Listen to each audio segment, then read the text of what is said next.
আসসালামু আলাইকুম। স্টুডেন্ট কর্নারের পক্ষ থেকে তোমাদের সবাইকে স্বাগতম।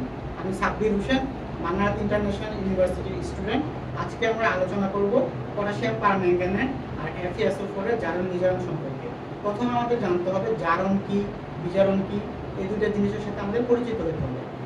জারণ কি, বিজারণ কি তা জানার আগে আরো দুটো ওয়ার্ড তোমাকে জানতে হবে, সেটা হচ্ছে একটা হচ্ছে জারক আর একটা তোমার বিজারক। ওকে, দেখি তো জারক কি। জারক হচ্ছে সেই মূলক যে মূলক তোমার কি করে ইলেকট্রন গ্রহণ করে। মনে রাখবা, যে মূলক তোমার ইলেকট্রন গ্রহণ করে সে হচ্ছে তোমার কি জারক। আর একটা হচ্ছে তোমার বিজারক। বিজারক কি, যে ইলেকট্রন তোমার ত্যাগ করে সে হচ্ছে তোমার বিজারক। আচ্ছা, জারকের সাথে একটা সম্পর্ক আছে, উল্টা সম্পর্ক, রিভার্স সম্পর্ক। সেই সম্পর্কটা হলো তোমার জারকের অলওয়েজ তোমার বিজারণ ঘটে। জারকের কি ঘটে? বিজারণ ঘটে, বিজারণ ঘটে। আর বিজারকের একটা উল্টা সম্পর্ক আছে, সেটা হচ্ছে রিভার্স সম্পর্ক। সেই জিনিসটা কি? বিজারকের তোমার ঘটে জারণ ঘটে, বিজারকের জারণ ঘটে। এই দুটো জিনিস তোমাকে জানতে হবে। বিজারকের কি ঘটে? জারণ ঘটে। আমরা জানি জারণ কি করে? ইলেকট্রন ত্যাগ করে, ইলেকট্রন ত্যাগ করে, ইলেকট্রন ত্যাগ করে। তাহলে বিজারক কি করবে? বিজারকও তোমার ইলেকট্রন ত্যাগ করবে, ইলেকট্রন ত্যাগ করবে। ওকে। আর যার বিজারণের ক্ষেত্রে, বিজারণের ক্ষেত্রে কি ঘটে? বিজারণের ক্ষেত্রে তোমার ইলেকট্রন গ্রহণ করে, ইলেকট্রন গ্রহণ করে, গ্রহণ করে। আর জারক কি করবে? তাহলে জারকও তোমার ইলেকট্রন গ্রহণ করবে। জারক ইলেকট্রন গ্রহণ করে, বিজারক ইলেকট্রন ত্যাগ করে। বিজারণ ইলেকট্রন গ্রহণ করে, জারণ ইলেকট্রন ত্যাগ করে। এই দুটো জিনিস তোমাকে জানতে হবে। মেইনলি তোমার জারণের ক্ষেত্রে তোমার কি হয়? ইলেকট্রন গ্রহণ করে, আর বিজারণের ক্ষেত্রে ইলেকট্রন ত্যাগ করে। এই জিনিসটা তোমাকে ভালো করে জানতে হবে। আচ্ছা, তারপরে হচ্ছে মানে কাদের জারণ বিজারণ ঘটে। আমরা জানি যেসব মৌলের একাধিক জারণ সংখ্যা বিদ্যমান, যেসব মৌলের কি একাধিক জারণ সংখ্যা বিদ্যমান, সেসব মৌলের জারণ বিজারণ ঘটে। যেমন কি আমরা জানি আয়রন Fe, Fe দুটো জারণ সংখ্যক, একটা হচ্ছে তোমার ফেরিক সালফেট আমরা পড়ছি, আর একটা হচ্ছে ফেরাস সালফেট। এই দুটো জিনিস পড়ছি। ফেরিক সালফেটের ক্ষেত্রে দেখো Fe জারণ মান সর্বনিম্ন পজিশন কত, আর একটা হচ্ছে সর্বোচ্চ পজিশন। একটা হচ্ছে সর্বনিম্ন পজিশন মানে সর্বনিম্ন জারণ মান, আর একটা হচ্ছে সর্বোচ্চ জারণ মান।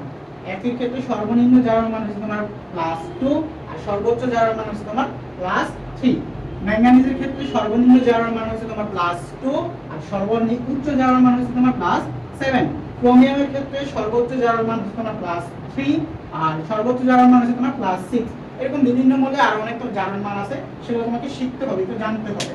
আচ্ছা, এগুলো শিখতে তোমার সুবিধা কি সেই জিনিসটা দেখো। একটা তুমি নিনজা টেকনিক ইউজ করতে পারবে এখানে। সেই টেকনিকটা হলো এই দেখো, এখানে কি আছে? KMnO4 পটাশিয়াম পারম্যাঙ্গানেট, আর এখানে কি আছে? FeSO4। FeSO4 এর ক্ষেত্রে আমরা জানি কি SO4 একটা কি, SO4 একটা যৌগ মূলক যার জারণ মান ফিক্সড, সেটা হচ্ছে তোমার কত? -2। SO4 এর জারণ মান কত? -2। তাহলে এই পাশে যদি -2 হয়, সালফেটের যদি তোমার -2 হয়, তাহলে Fe টা কত হবে? যেহেতু এই সম্পূর্ণ একটা যৌগ, আমরা কি জানি একটা সম্পূর্ণ যৌগের জারণ মান হচ্ছে তোমার 0। এই পাশে যদি -2 হয়, এই পাশে তোমার হবে কত? Fe হবে তাহলে +2। -2 আর +2 যদি ব্যালেন্স করে, তাহলে তোমার হবে কত? 0। একটা সম্পূর্ণ যৌগের জারণ মান 0 আসছে। দ্যাট মিন্স এটা আমার Fe হচ্ছে তোমার কত? +2, আর SO4 হচ্ছে তোমার -2। এখন দেখো Fe+2 কোন পজিশনে আছে? দেখো একটু, Fe+2 তোমার এই যে সর্বনিম্ন পজিশনে আছে। Fe+2 কোন পজিশনে আছে? সর্বনিম্ন পজিশনে আছে। আর Fe+3 হচ্ছে আমার সর্বোচ্চ পজিশন। ঠিক আছে? আচ্ছা, আরেকটা জিনিস দেখো, পটাশিয়াম পারম্যাঙ্গানেট KMnO4। এই ক্ষেত্রে তুমি ম্যাঙ্গানিজের জারণ মানটা এখান থেকে বের করে নিবা। ম্যাঙ্গানিজের জারণ মানটা বের করে নিবা। কিভাবে বের করবা? তুমি জানো পটাশিয়ামের জারণ মান কত? +1। পটাশিয়াম আছে একটা, গুণ 1 দিলেও চলে, না দিলেও চলে। প্লাস ম্যাঙ্গানিজটা ধরে নাও তুমি x, প্লাস অক্সিজেনটা তুমি জানো কত? -2 ইনটু অক্সিজেন আছে আমার 4টা, 4 ইকুয়াল টু তোমার একটা সম্পূর্ণ মৌলের জারণ মান কত? একটা সম্পূর্ণ মৌলের জারণ মান হচ্ছে 0, সেই 0 দাও। ওকে, তাহলে যদি করি কত আসে? x প্লাস কত? 1 minus 8 equal to 0. That means x minus 7 equal to 0. সুতরাং আমি বলতে পারি mn এর জারণ মান হচ্ছে আমার কত? +7। mn এর জারণ মান কত? +7। mn এর জারণ মান আমি পাইছি কত? +7। +7 দেখো তো এখানে কোন পজিশনে আছে? +7 আছে আমার সর্বোচ্চ পজিশনে। +7 আছে আমার কোথায়? সর্বোচ্চ পজিশনে। আচ্ছা, তারপরে একটা নিনজা টেকনিক দেখো, সেটা হলো আমি কি লিখছি দেখো ভাই, জারকের ক্ষেত্রে, কার ক্ষেত্রে, জারকের ক্ষেত্রে সর্বোচ্চ জারণ অবস্থায় থাকে, জারকের ক্ষেত্রে সর্বোচ্চ জারণ অবস্থায় থাকে এবং সর্বনিম্ন জারণ অবস্থায় যায়। এটা পরে দেখো, কাছে একটু দেখো, জারকের ক্ষেত্রে সর্বোচ্চ জারণ অবস্থায় থাকে। তাহলে mn কোথায় আছে আমার, সর্বোচ্চ জারণ অবস্থায় আছে না, তাহলে আমি এটা বলতে পারি kmn উপরে একটা কি, kmn উপরে একটা জারক। মনে থাকবে kmn উপরে একটা আমার কি, এটা আমার একটা জারক। এখন একটা যদি জারক হয় তাহলে চোখ বন্ধ করে আরেকটা কি হবে, বিজারক হবে। এটা জারক হলে এটা কি হয়, বিজারক, বিজারক। আশা করি এইটুকু তোমরা বুঝতে পারছো সবাই। এখন এইখানে দেখো কি লিখছি, জারকের ক্ষেত্রে কি লিখছি, জারকের আমার ঘটে বিজারণ। তাহলে আমি বলতে পারি না MnO4 এর কি ঘটে, বিজারণ ঘটে, বিজারণ ঘটে, বিজারণ ঘটে। যেহেতু বিজারক দেখো FeSO4 আমার কি বিজারক, এই যে দেখো বিজারকের ক্ষেত্রে কি ঘটে, বিজারকের জারণ ঘটে। তাহলে বিজারকের নিচে আমি লিখবো এটা জারণ ঘটে, জারণ ঘটে। এই নিনজা টেকনিকটা তুমি দেখে দিও, তোমার কাজে লাগবে। জারকের ক্ষেত্রে সর্বোচ্চ জারণ অবস্থায় থাকে, সর্বনিম্ন জারণ অবস্থায় যায়। সিমিলারলি বিজারকের ক্ষেত্রে তুমি লিখতে পারবা, বিজারকের ক্ষেত্রে কি থাকবে, সর্বনিম্ন জারণ অবস্থায় থাকবে। বিজারকের ক্ষেত্রে কি, সর্বনিম্ন জারণ অবস্থায় থাকবে, সর্বোচ্চ জারণ অবস্থায় যাবে। জাস্ট এই জিনিসটার উল্টাটা, এটা মনে রাখলেই হবে। আচ্ছা, এখন আমরা আয়ন ইলেকট্রন পদ্ধতিতে সমতা বিধানে যাই।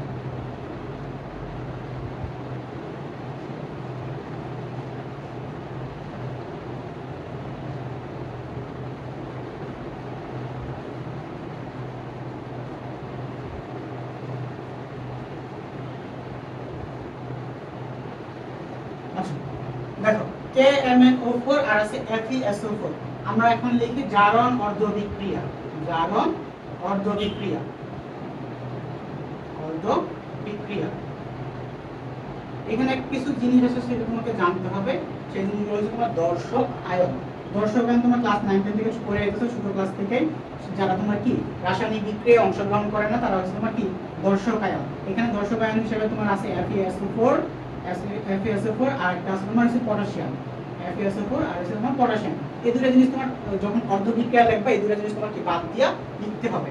FeSO4 এর চার্জ তোমার -2 আর পটাশিয়ামের চার্জ তোমার কত, +1, +1। আচ্ছা, জারণ অর্ধবিক্রিয়া জারণ কার করতেছে, দেখো জারণ করতেছে আমার FeSO4 এর জারণ করতেছে। তাহলে FeSO4 টা তুমি কি লিখবা, এই যে SO4 মানে কি দর্শক আয়ন, দর্শক আয়নটা তুমি বাদ দিয়ে লিখবা। তাহলে কি হবে, FeSO4 যেহেতু বাদ দিছো, Fe চার্জ কত ছিল আমার, Fe চার্জ ছিল আমার +2, আর এখানে ম্যাঙ্গানিজের চার্জ কত পাইছিলাম আমরা, +7 পাইছিলাম। Fe চার্জ ছিল তোমার +2, চার্জ তোমার দিয়ে দিতে হবে। এখন তুমি দর্শক আয়নটা বাদ দিয়ে দিবা। Fe charge -2 +2। দেখো জারণের মানে কি, জারণের মানে তোমার ছাড়ন, ইলেকট্রন কি করে জারণ ছেড়ে দেয়। আচ্ছা, Fe কয়টা ইলেকট্রন ছাড়বে সেই জিনিসটা তোমার মাথায় রাখতে হবে। আমরা বলছিলাম কি, দেখো সর্বনিম্ন জারণ অবস্থায়, বিজারকের ক্ষেত্রে কি থাকে, বিজারকের ক্ষেত্রে তোমার সর্বনিম্ন জারণ অবস্থায় থাকে। Fe সর্বনিম্ন জারণ অবস্থায় আছে +2 তে, Fe যাবে কোথায়, সর্বোচ্চ জারণ অবস্থায় যাবে। Fe সর্বোচ্চ জারণ অবস্থা কত, Fe সর্বোচ্চ জারণ অবস্থা হলো আমার +3। তাহলে +2 থেকে +3 তে যাইতে কয়টা ইলেকট্রন ছাড়বে, ডেফিনেটলি 2 আর 3, তার মানে একটা ইলেকট্রন ছাড়া লাগতেছে। ও একটা ইলেকট্রন ত্যাগ করবে, জাস্ট -1 ইলেকট্রন। তাহলে হবে তোমার কত, Fe +3। এটা ধরো আমার 1 নং সমীকরণ। সিমিলারলি আমি বিজারণ অর্ধবিক্রিয়া লিখব, বিজারণ অর্ধবিক্রিয়া।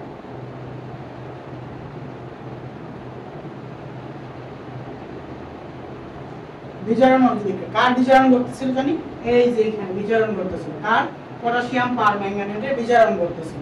আচ্ছা, পটাশিয়াম পারম্যাঙ্গানেটে দেখো দর্শক আয়ন কে আছে, এই যে পটাশিয়াম আছে দর্শক আয়ন হিসেবে। তো পটাশিয়ামটা বাদ দিয়ে লিখতে হবে। পটাশিয়ামটা বাদ দিয়ে যদি দেখো তাহলে হবে তোমার কি MnO4। MnO4 যদি লেখো, যখন তুমি কি পটাশিয়াম বাদ দিছো না, পটাশিয়ামের চার্জ কত ছিল, পটাশিয়ামের চার্জ ছিল +1। পটাশিয়াম যখন এখানে তুমি দিবা না, তখন এখানে তোমার চার্জ দিতে হবে -1। এই যৌগের চার্জ দিতে হবে তোমার কত, -1। এই অবস্থাতে যদি তুমি দেখো পটাশিয়ামের Mn এর জারণ মান হবে তোমার কিন্তু +7ই হবে। সেটা আমরা তোমাকে চেক করে দেখাই দিয়েছি। দেখো Mn এর টার্ম কত ধরবো, x ধরলাম, আমরা জানি Mn এর x প্লাস কত, -2 * 4। আর আমরা জানতাম একটা সম্পূর্ণ যৌগের জারণ মান কত, 0। বাট এখানে কিন্তু চার্জ আছে, চার্জের কারণে এখানে দিতে হবে কত, -1। তাহলে দেখো x কত আসে, x - 8 ইকুয়াল টু কত -1, দ্যাট মিন্স কত x ইকুয়াল টু কত -1 প্লাস 8, সুতরাং x ইকুয়াল টু বলতে পারি কত +7, তাহলে কত mn এর +7 ই আসবে, তাই না? যার মানে কোনো কি চেঞ্জ হয় নাই, তাহলে আমি এটা লিখতে পারি mn ওভার -1, mn ওভার -1। আচ্ছা, এখন বিজারণে কি করে, বিজারণে ইলেকট্রন গ্রহণ করে প্লাস ইলেকট্রন। এখন প্রশ্ন ভাই কয়টা ইলেকট্রন গ্রহণ করবে, সেটা তোমার বড় একটা কোশ্চেন। এটা কি ছিল, জারক ছিল। আমরা কি লিখছিলাম, জারকের ক্ষেত্রে সর্বোচ্চ জারণ অবস্থায় থাকে। জারকের ক্ষেত্রে কোথায় সর্বোচ্চ জারণ অবস্থায় থাকে, দেখো mn এর সর্বোচ্চ জারণ অবস্থা হচ্ছে আমার কি +7, সর্বোচ্চ জারণ অবস্থায় থাকে। তারপর আর কিছু কথা ছিল, সেটা হচ্ছে আমার কি সর্বনিম্ন জারণ অবস্থায় যায়। mn এর সর্বনিম্ন জারণ অবস্থা কত, সর্বনিম্ন জারণ অবস্থা হচ্ছে তোমার কত +2, +7 থেকে +2 তে আসবে। তাহলে তোমরা +7 থেকে +2 তে আসলে কয়টা ইলেকট্রন গ্রহণ করবে, ডেফিনেটলি 5টা ইলেকট্রন গ্রহণ করবে, 5 ইলেকট্রন, 5টা ইলেকট্রন গ্রহণ করবে। আচ্ছা, তারপরে দেখো ভাই এই যে এখানে একটা জিনিস আছে, সেটা কি অক্সিজেন। কয়টা অক্সিজেন আছে আমার, 4টা অক্সিজেন আছে, তাই না? 4টা অক্সিজেন থাকলে মনে রাখবা, 4টা অক্সিজেন থাকলে তোমাকে তার ডাবল H+ দিতে হবে, 8টা H+ দিতে হবে। 4টা অক্সিজেন আছে, তাহলে তার ডাবল H+, 8টা H+ যদি দাও, তখন বিক্রিয়ায় কি হবে তোমার, mn এর এখানে কত ছিল 7, আর এখানে হবে তোমার কত +2, mn +2, আর হবে 8টা H+ তুমি লিখতে পারো 4H2, 4H2। দেখো অক্সিজেন আছে তোমার কাছে 4টা, জাস্ট 4টা অক্সিজেন দিয়ে দেবে এখানে। এটা হলো তোমার 2 নং সমীকরণ। এই দুটো সমীকরণ আশা করি তোমরা সবাই বুঝতে পারছো। আচ্ছা, তারপরে দেখো তোমার এখানে ইলেকট্রন আছে কয়টা, এখানে ইলেকট্রন আছে একটা, প্লাস ইলেকট্রন, এখানে ইলেকট্রন আছে কয়টা 5টা। এই দুটো ইলেকট্রন আমাকে কেটে ফেলতে হবে, কাটাকাটি করতে হবে।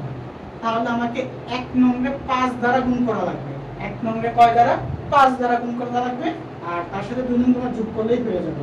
5 * 1 যদি করি, তার সাথে প্লাস আমি যদি 2 নং করি, তাহলে ইলেকট্রন কাট চলে যাবে। আচ্ছা, দেখি কি হয়, 5 Fe2 প্লাস -5 ইলেকট্রন, চিহ্ন দিয়ে হবে কত 5 Fe3 প্লাস। ওকে, তারপর এখানে আছে mn O4, চার্জ দিতে হবে কিন্তু মাইনাস, mn O4 -1 প্লাস আছে তোমার 5 ইলেকট্রন, প্লাস 5 ইলেকট্রন, তারপর প্লাস 8টা H+ আছে, 8টা H+, তারপরে আছে তীরচিহ্ন দিলাম mn2 প্লাস, প্লাস আছে তোমার কি 4 অণু পানি আছে, 4 অণু পানি S2। এখন যদি করো, যোগ করো, জাস্ট যোগ করে তোমার এই 5 ইলেকট্রন কাটা যায়, তাহলে থাকে কি 5Fe2 প্লাস, এখানে তো প্লাস দিয়ে নেই, 2 প্লাস, আর থাকতেছে এই যে mn plus mn O4 -1, mn O4 -1 plus 8H+, 8H+, এর জন্য দাও, এর জন্য ওই পাশে কি আছে 5Fe3 plus, Fe3 plus, 3 plus, Fe কত 3 প্লাস, প্লাস আছে তোমার mn2 plus, mn2 plus, plus 4 অণু পানি আছে না 4H2O। এই লাইনটুকু বুঝতে কারো সমস্যা আছে কিনা দেখো ভাই, আমি আশা করি কারো সমস্যা নাই। তাহলে আমি পরবর্তীতে যাই।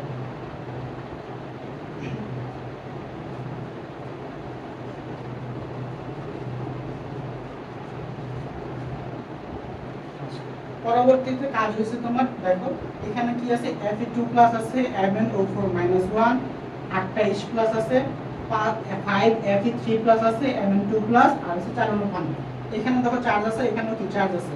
প্রথম কাজ হচ্ছে তোমার বিক্রিয়কের চার্জগুলো তুমি দূর করবা। বিক্রিয়কের চার্জগুলো কিভাবে দূর করবা, বিক্রিয়ক থেকে তুমি কি জারণ অন্তর্বিক্রিয়া, বিজারণ অন্তর্বিক্রিয়া, দেখো দর্শক আয়নগুলো বাদ দিছিলা না, সেই দর্শক আয়নগুলো এখন দিয়ে দেবা জাস্ট বিক্রিয়কে। F এর সাথে কি ছিল আমার, F এর সাথে ছিল আমার SO4 ছিল, দেখো যেখানে FeSO4 ছিল, তাই না? জাস্ট এই FeSO4 টা লিখে দিবা, তাহলে কি আসবে তোমার 5FeSO4, 5FeSO4 প্লাস কি আছে, প্লাস MnO4 মাইনাস আছে, তাই না? MnO4 মাইনাস এর সাথে দেখো কি আছে, পটাশিয়াম ছিল, পটাশিয়ামটা আমরা বাদ দিছিলাম দর্শক আয়ন হিসেবে, এখানে পটাশিয়ামটা জাস্ট দিয়ে দিবা, তাহলে কি হবে K Mn O4, তাহলে কোনো চার্জ নাই, দেখো V12 কোনো কি চার্জ নাই। তারপর দেখো এখানে কি H+ আছে, তার মানে এখানে একটা চার্জ আছে না, এই চার্জটা দূর করে দিবা। কিভাবে দূর করবা? যদি H+ থাকে জাস্ট সালফিউরিক অ্যাসিড দিবা, H+ থাকলে কি সালফিউরিক অ্যাসিড। অক্সিজেন যে করে থাকে তার ডাবল H+, আর H+ থাকলে সালফিউরিক অ্যাসিড। সালফিউরিক অ্যাসিড যদি দাও তাহলে এটা হবে 4 অণু sulphuric acid, 4H2O, sorry 4H2SO4 sulphuric acid, 4H2SO4 sulphuric acid গেল। তারপর কি চিহ্ন এখানে কি আছে 5 আছে, ওকে 5 এর পরে কি আছে Fe। একবার দেখো Fe এর এখানে জারণ মান কত দেওয়া আছে, তুমি দেখো কিন্তু Fe3+ দেওয়া আছে, কিন্তু আমরা জানি Fe এর সাথে কি দিতে হবে, সালফেট দিতে হবে, তাই না? Fe যখন দিলাম Fe এর সাথে আমার দিতে হবে কি সালফেট। আচ্ছা Fe এর জারণ মান আমার +3, এখানে দেখো +3, এই 3টা যাবে তোমার কার সাথে, সালফেটের সাথে। আমরা জানি কি যুজনি কি করে, একজন আরেকজনের সাথে যুজনি শেয়ার করে, এক্সচেঞ্জ করে। Fe এর যুজনি সালফেটকে দিয়েছে, সালফেটের যুজনি কারে দিবে, Fe কে দিবে। সালফেটের যুজনি কত, সালফেটের যুজনি হইছে তোমার কত 2, সেই দুইটার কত Fe এর সাথে আসবে। বাট এখন দেখো এখানে কি হইছে, এখানে কোন সালফেট ছিল কয়টা, 5টা ছিল সালফেট, এখানে হয়ে যাচ্ছে কত 5টা, আর 2টা গুণ করলে কত হয় 5 দুগুণে 10টা হয়ে গেছে। কিন্তু সেই জন্য এটা ব্যালেন্স করার জন্য তোমাকে কিন্তু 2 দ্বারা ভাগ করে দিতে হবে, 5/2 Fe2SO4 3। আচ্ছা তারপরে Mn প্লাস Mn2+ যেহেতু আছে এটা ঝামেলা নাই, Mn এর সাথে মনে রাখবা ধাতুগুলোর সাথে তোমার কি দিতে হবে, অলওয়েজ সালফেট দিতে হবে। ধাতুগুলোর সাথে তুমি অলওয়েজ সালফেট দিবা। Mn এর সাথে তাহলে কি, Mn একটা ধাতু, Mn এর সাথে তুমি কি দিবা, ম্যাঙ্গানিজ ধাতুর সাথে তুমি জাস্ট সালফেট দিয়ে দিবা, SO4। ম্যাঙ্গানিজের চার্জ দেবে কেন, আমার কত ছিল +2, আমরা জানি ম্যাঙ্গানিজের চার্জ এখানে আসবে 2, আর সালফারের চার্জ তোমার কত -2 এখানে আসবে। তো 2 2 এরকম থাকলে দেওয়া লাগে না, সেটা MnO4 জাস্ট MnSO4 লিখলেই হয়ে যায়। আচ্ছা তারপরে কি আছে, 4 অণু পানি আছে, 4H2O, 4H2O। অনেকেই ভাবতে পারো তোমাদের এই পর্যন্তই কিন্তু কি শেষ হয়ে গেছে, কিন্তু আসলে কিন্তু শেষ হয় নাই, এখানে আরো জিনিস বাকি আছে। কি বাকি আছে দেখো তো, এখানে Fe ছিল, Fe তোমার এখানে চলে আসছে, মানে আয়রন ধাতুটা চলে আসছে। SO4 এর পরে হিসাব দেখো এখানে ম্যাঙ্গানিজ ছিল, ম্যাঙ্গানিজ কিন্তু এখানে চলে আসছে। বাট এই যে পটাশিয়াম ধাতুটা কিন্তু আসে না, পটাশিয়াম ধাতু তোমাকে দিতে হবে। পটাশিয়াম যেহেতু ধাতু, আমরা কি বলছি ধাতুর সাথে তোমাকে সালফেট আনতে হবে। পটাশিয়াম একটা ধাতু যেহেতু, এখানে সালফেট যদি আনো KSO4, KSO4। আমরা যদি সালফেটের জারণ মান কত, সালফেটের জারণ মান হইছে তোমার -2, সেই -2টা তোমার আসবে পটাশিয়ামের সাথে, তাহলে K2 হয়ে গেল। আর SO4 এর মানে পটাশিয়ামের জারণ মান তোমার 1 এখানে দিলেও যে কথা, না দিলেও এক কথা, কোনো সমস্যা নাই। তাহলে সমস্যা কি তোমার K2SO4 হয়ে যায়। বাট তোমার দেখো এখানে পটাশিয়াম কয়টা ছিল, একটা ছিল, তাই না? পটাশিয়াম একটা ছিল, এখানে পটাশিয়াম হয়ে গেল কয়টা, আমার 2টা হয়ে গেল না? এখন এটা ব্যালেন্সের জন্য তোমার এখানে হাত দ্বারা গুণ করে দিতে হবে, হাত দিয়ে দিতে হবে। দেখো উপায় কিন্তু একটা হয়ে গেছে পটাশিয়াম। আচ্ছা এখন এই জিনিসটা দেখো একটু, এখানে তোমার হাফ আছে, এখানে তোমার কত আছে 5/2, এইরকম আকারে তোমার এটা রাখা যাবে না। এই কারণে তোমার এটা 3 নং ধরে এই সমীকরণটাকে তুমি 2 দ্বারা গুণ করে দাও, 3 নং ধরে এই সমীকরণটাকে তুমি 2 দ্বারা গুণ করে দাও।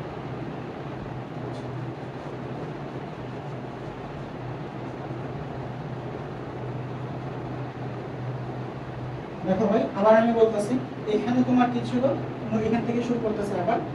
Fe চার্জ ছিল কত 2+, আমরা Fe এর সাথে কি ছিল, FeSO4 ছিল। SO4 দর্শক আয়ন হিসেবে আমরা বাদ দিয়ে দিয়েছি, সেজন্য কি যখন আমরা এটা লিখছি FeSO4 বসায় দিয়েছি, মানে আয়নটা মুক্ত করে দিয়েছি। তারপরে MnO4 মাইনাস, আমরা এখানে পটাশিয়াম দর্শক আয়ন হিসেবে বাদ দিয়েছিলাম, এখানে আমরা জাস্ট পটাশিয়ামটা দিয়ে দিয়েছি, KMnO4 লিখে দিয়েছি। প্লাস 8টা স্কোয়ার ছিল, আমরা জানি যে বড় অক্সিজেন থাকে তার ডাবল স্কোয়ার দিতে হয়, এখানে 4টা অক্সিজেন ছিল, 8টা স্কোয়ার দিছি। আর যে কয়টা তোমার স্কোয়ার থাকবে তার অর্ধেক তোমার সালফিউরিক অ্যাসিড দিতে হবে, অর্ধেক আমার সালফিউরিক অ্যাসিড আছে। 8টা স্কোয়ার ছিল, 4টা সালফিউরিক অ্যাসিড হইছে আমার। তারপরে দেখো এখানে তোমার কত 5Fe3+ ছিল, আমার এখানে Fe2SO4 3 দেওয়ার পরে তোমার এখানে Fe হয়ে যাচ্ছিল, এখানে ছিল তোমার 10টা হয়ে যায়, আর এখানে ছিল 5টা, সেজন্য আমাকে এখানে 5/2 দিতে হয়েছে।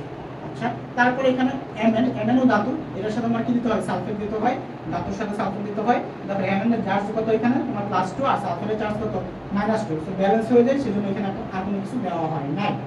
তারপর আছে তোমার 4 অণু পানি, 4 অণু পানি দিছি এখানে, প্লাস এখানে তোমার একটা জিনিস বাকি থাকে, সেটা হচ্ছে তোমার কি পটাশিয়াম। পটাশিয়ামটা মানে এখানে আসে না, আমরা জানি কি পটাশিয়াম একটা ধাতু, পটাশিয়াম একটা ধাতু, পটাশিয়াম ধাতু যেহেতু সে তার সাথে আমরা সালফেট দিতে হবে। সালফেটের চার্জ কত, সালফেটের যুজনি কত, সালফেটের যুজনি হচ্ছে কত 2, সেই 2টা আসলে K2 সাথে K2SO4 হয়ে গেল। আর পটাশিয়াম তো এখানে 2টা হয়ে গেছে, পটাশিয়াম যেহেতু 2টা হয়ে গেছে, এখানে ছিল একটা, সেজন্য আমরা এখানে কি হাফ দিয়ে দিতে হচ্ছে। আশা করি সবাই এটা বুঝতে পারছো। এখন যেহেতু এখানে তোমার 1/2 মানে হাফ আছে, এখানে আছে আমার কত 5/2, এরকম অবস্থায় তোমার রাখা যাবে না। সেই এই অবস্থাকে তোমার দূর করার জন্য এই সমীকরণটাকে তোমার 2 দ্বারা গুণ করে দিতে হবে। আচ্ছা, এইখানে 2 দ্বারা গুণ করব।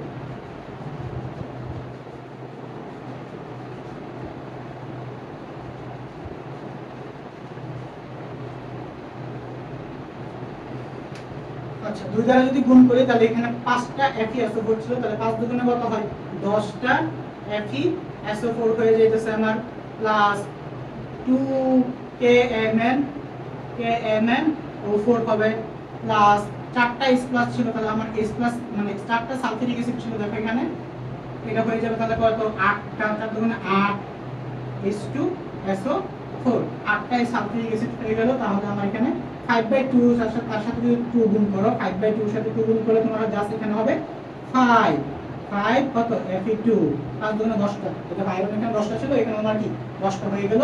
তাহলে বাকি আছে সাথে কত SO4, SO4 কয়টা আছে তোমার 3টা এখানে, প্লাস আছে তোমার কি একটু বুঝছো, আশা করি সবাই একটু বুঝতে পারছো। এখানে ধরো তোমার কয়টা 5 দুগুণে 10টা Fe, এখানে তোমার ধরো কয়টা 10 Fe আছে। ওকে, তারপরে Mn, জাস্ট Mn এর SO4, Mn SO4। এখন দেখো Mn এর আগে কত ছিল, মনে মনে 1 ছিল না, তাহলে এখানে তোমরা 2 দ্বারা গুণ করো, তাহলে কি হবে 2Mn SO4 হয়ে যাবে, 2Mn SO4। আর এখানে তো 4 অণু পানি আছে, 4 অণু পানি থেকে তোমার হয়ে যাবে কত 8 অণু পানি, H2O, 8H2O। আচ্ছা, তারপরে দেখো এখানে তোমার কি আছে, হাফ K2SO4 আছে না, হাফের সাথে যদি 2 গুণ করো তাহলে সেটা হয়ে যাবে জাস্ট কি K2SO4 হয়ে যাবে, মানে কি হাফের সাথে 2 গুণ করে জাস্ট 1 হয়ে যাবে, K2SO4 হয়ে যাবে। এই তো শেষ। আলহামদুলিল্লাহ, আশা করি তোমরা সবাই এটা বুঝতে পারছো। আজকে এই পর্যন্তই, আগামী কোনো ক্লাসে দেখা হবে আবার।